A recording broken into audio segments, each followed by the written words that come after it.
I was once on a U.S. military ship having breakfast in the wardroom, officer's lounge, when the operations officer, OPS, walks in. This guy was the definition of not a morning person.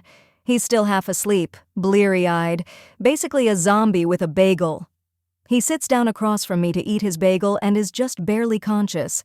My back is to the outboard side of the ship, and the morning sun is blazing in one of the portholes, putting a big, bright-ass circle of light right on his barely conscious face. He's squinting and chewing, and basically just remembering how to be alive for today. It's painful to watch. But then zombie OPS stops chewing, slowly picks up the phone, and dials the bridge. In his well-known, I'm still totally asleep voice, he says, it's OPS. Could you shift our bar, Pat? Yeah, 165, thanks. And puts the phone down, and then he just sits there, squinting, waiting. And then, ever so slowly, I realize that big blazing spot of sun has begun to slide off the zombie's face and onto the wall behind him. After a moment, it clears his face, and he blinks slowly a few times, and the brilliant beauty of what I've just witnessed begins to overwhelm me. By ordering the bridge to adjust the ship's back and forth patrol by about 15 degrees, he's changed our course just enough to reposition the sun off of his face. He's literally just redirected thousands of tons of steel and hundreds of people so that he could get the sun out of his eyes while he eats his bagel. I am in awe. He slowly picks up his bagel, and for a moment I'm terrified at the thought that his own genius may escape him, that he may never appreciate the epic brilliance of his laziness, since he's not going to wake up for another hour. But between his next bites he pauses, looks at me, and gives me the faintest, sly grin, before returning to gnaw slowly on his zombie bagel. Cousin died when we were both 17. There was a reception at his house just after the funeral. I went into his room and stole all the money that was there, took some other valuables that his parents wouldn't realize were gone. No one knows that I did it. They just assumed he didn't have any money in his room, only loose change. I don't regret it, but I will never admit I did it. Also, my cum box. My girlfriends tricked me into breaking up with the one that got away 8 years ago. I have an opportunity to reconnect with him now, should I? I knew Beau since we were both 11 years old. We both grew up in a small town, and our families were neighbors and became very close friends. We were the next-door neighbor best friends that started dating in our junior year of high school. He took me to prom, to homecoming dance, and we both picked a college that was in the state that had majors we were both interested in.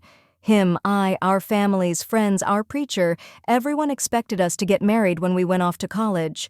The college we went to was 3 hours from our town, and it was closer to a major city in our state, about half an hour from the big city. And it was a bit of a culture shock for the two of us. Beau had issues at first making new friends, but I sort of jived with the gals in class. My new friends didn't think much of Beau. They kept telling me I could do better than Beau. They thought Beau was slow-witted. He's not. He's just shy with new people. They thought he was too religious. He never was in their faces. He asked only once if they could recommend a church in the area.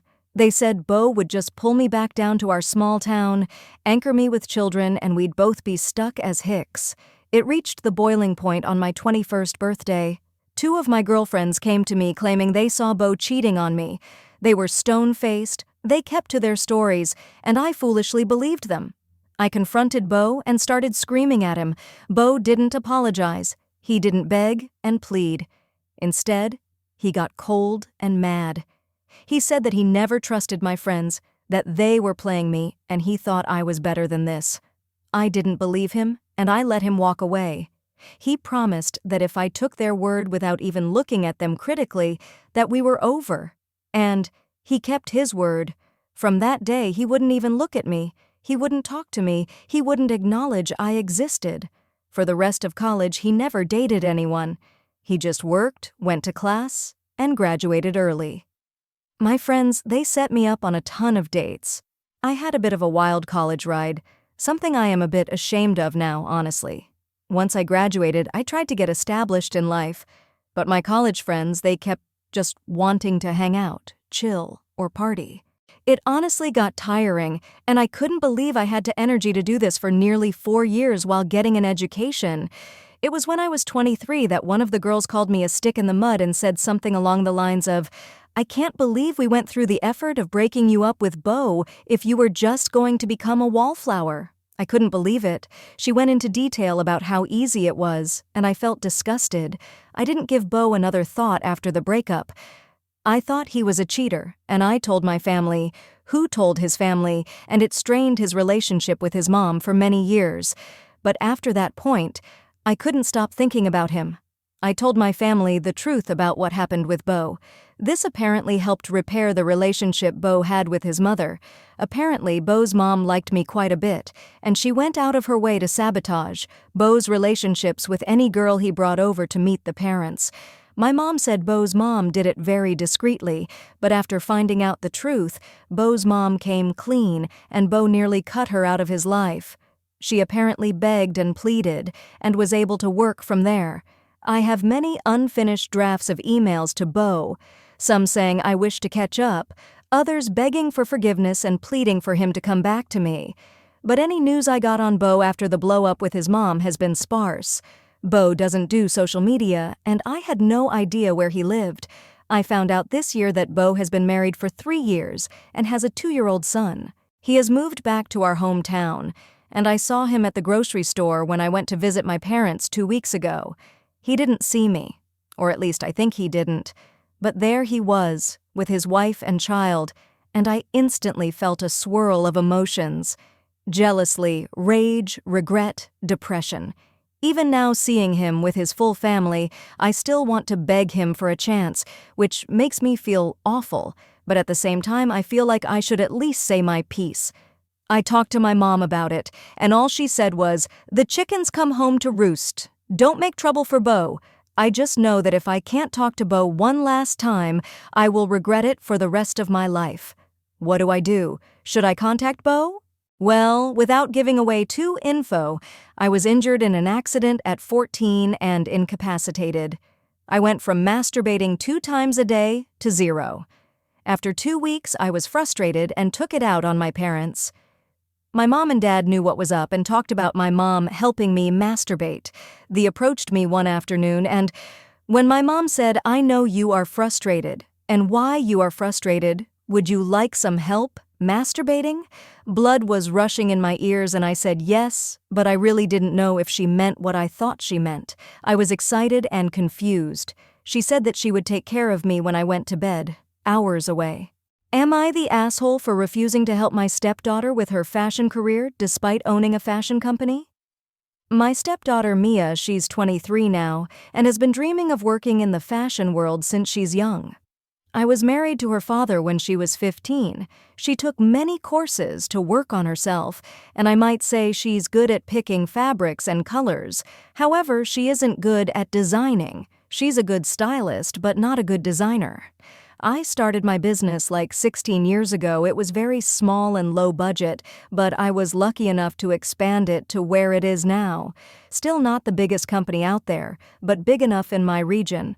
Part of my expansion plan was to hire other young designers, so my team and I are quite selective of who gets the job and who doesn't because the designer products we sell, so it has to be good, and passed the judgment board. Which also means I'm not the sole judge who gets to choose, while I most definitely can. I prefer to hear what others have and decided with them.